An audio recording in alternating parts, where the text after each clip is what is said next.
What is your next principle? The next principle is environmental influence. Go ahead and describe the working principle of environmental influences as a determining factor in human destinies. Environment consists of all the mental, spiritual, and physical forces which affect and influence human beings. What connection, if any, is there between environmental influences and hypnotic rhythm? Hypnotic rhythm solidifies and makes permanent the thought habits of human beings. Thought habits are stimulated by environmental influences. In other words, the material on which thoughts are fed comes from one's environment. Thought habits are made permanent by hypnotic rhythm. Did you hear that? Thoughts, environmental rhythm. Let's get back to it. What is the most important part of one's environment? The part which determines, more than all others, whether an individual makes positive or negative use of his mind? The most important part of one's environment is that created by his association with others. All people absorb and take over, either consciously or unconsciously, the thought habits of those with whom they associate closely. Do you mean by this that constant association with a person whose thought habits are negative influences one to form negative thought habits? Yes. Your association with people that always think negative is going to end up influencing you. You guys know that I don't do certain things out of respect for, let's say, black women. And I get pushed back in these spaces a lot for that, even though the information that I'm giving you guys stands on its own. The law of hypnotic rhythm forces every human being to form thought habits which harmonize with the dominating influences of his environment, particularly that part of his environment created by his association with other minds. Then it is important that one select one's close associates with great care. Yes. One's intimate associates should be chosen with as much care as one chooses the food with which he feeds his body, with the object always of associating with people whose dominating thoughts are positive, friendly, and harmonious. Which class of associates has the greatest influence upon one? One's partner in marriage and in the home, and one's associates in his occupation. After that come close friends and acquaintances. Casual acquaintances and strangers have but little influence on one. The material on which thoughts are fed come from one's environment. Thought habits are made permanent by hypnotic rhythm. Have you ever felt your attitude or mood become negative just by being in the presence of someone negative? Was it your spouse, child, or business partner? Hill suggests that you need to interject thoughts that are positive, friendly, and harmonious, not only to counteract those negative thoughts, but also to influence that person into a more positive space. If it is your business partner, evaluate if the relationship is one you want to save, or make the decision to move away from the partner's negativity. I went back and forth with making the decision to address this publicly, knowing that it could potentially affect my platform. However, it wouldn't be right of me to let this shit fester without telling you guys. Recently, I found a black man in his 60s under my comment section and under one of my videos talking crazy about black women. And when I addressed him, he mentioned that he was some sort of a relationship coach. So I had to ask myself, what kind of coach would carry himself in such a way and believe that he's fit to counsel anyone on relationships? After I blocked him, I started to think about all of the men that I blocked on my platform for doing the same thing. I sat back and I watched a lot of y'all talk shit about women who are obviously attractive because you watch some content creator tell you not to give women compliments because it boosts their egos. I've seen men in the comment section championing the idea of men having surrogates to birth children and raise them alone because they think that women aren't worth the commitment. I've also watched some of you men complain about women using sign language to insult you, but then when I read the comments, you guys are doing the same thing. So reading all that and learning all that I've learned over these past 4 years, it led me to say this. The way that some of you black men carry yourselves on social media, not only does it look unfavorable to the women, but it also looks unfavorable to the men that you follow on social media. To be more specific, it looks unfavorable to me. And it's one of the main reasons why I would never mess with a lot of you guys on the outside of social media. Now, after I said that, if your first thought was, I never wanted to mess with you outside of the internet anyway, then I was talking directly to you. So I solved the problem for you. And I get it. You're probably saying that Mediumman, you don't talk crazy about black women and they still view you the same way that they view us. I know, and I actually agree. But if I allowed someone else's feelings to dictate the way that I operate as a black man, then I'm no better than the ones who hate me. So, if anything, I think I've been able to show you guys that there is a way to get your point across without stooping to the level of those who hate you. I try and do my part. Every time I see some unruly woman or some uninformed troll in the comment section, I get rid of them because I know how it affects your mental health, even if you don't.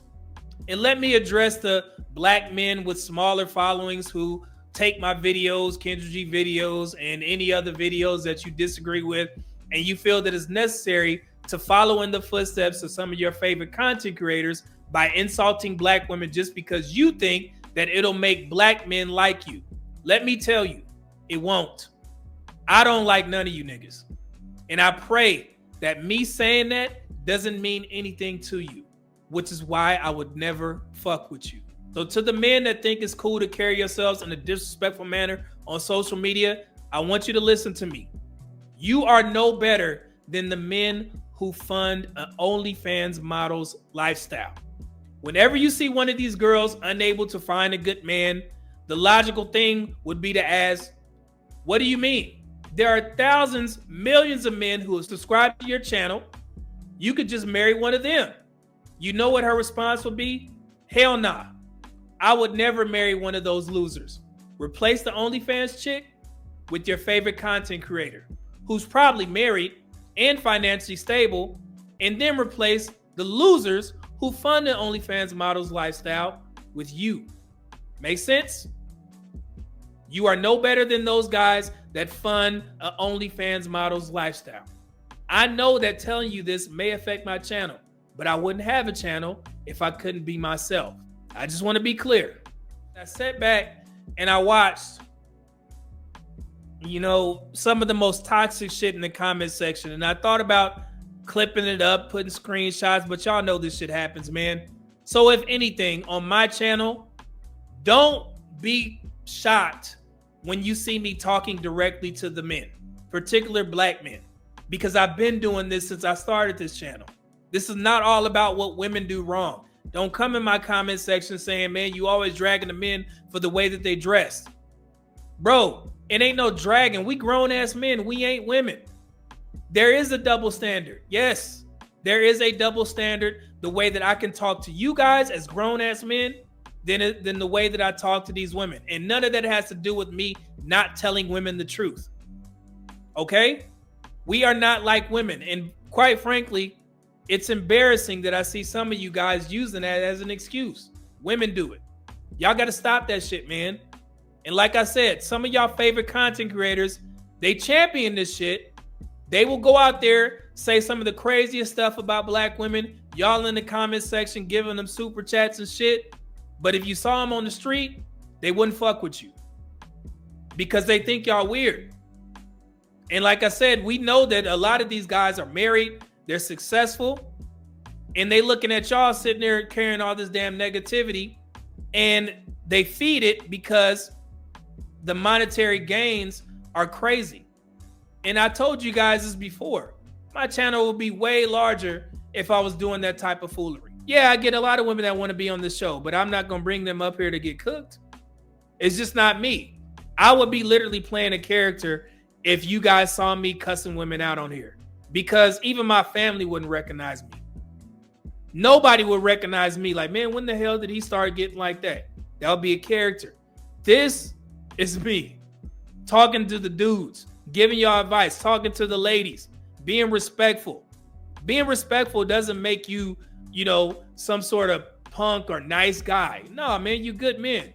Just like Jordan Peterson said, Dr. Jordan Peterson said, being a good man doesn't mean that you're harmless. And I want y'all to get that through your heads. Okay? That's all I'm saying, man. So just think about that. Just something to think about before you move on. And I know it feels good to, cuss women out and go back and forth, bro. I promise you. That shit don't look masculine at all.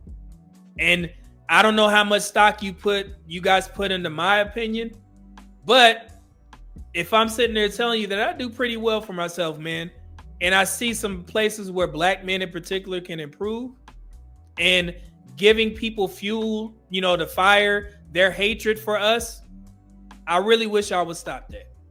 Okay? Because they look for that. Let those women go off and do whatever the hell they want to do. And it's okay to have a back and forth. As long as you ain't getting disrespectful, just say what you got to say and move on. I told you guys that's what I do. And I was, I always question why people want me to go on shows to debate statistics.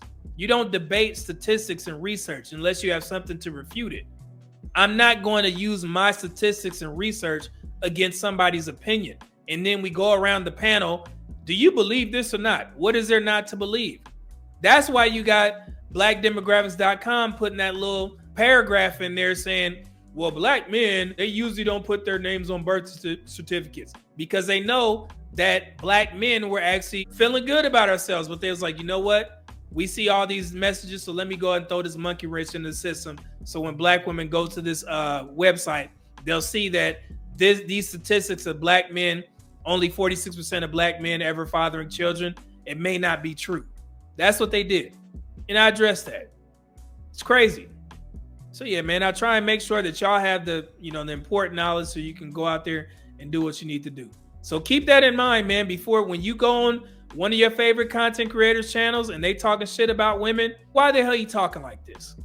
Why he making us feel like this? Why we got to carry all this negativity and you going back to your house living the lavish life based off of your super chats when you displaying your hatred? Think about that, man.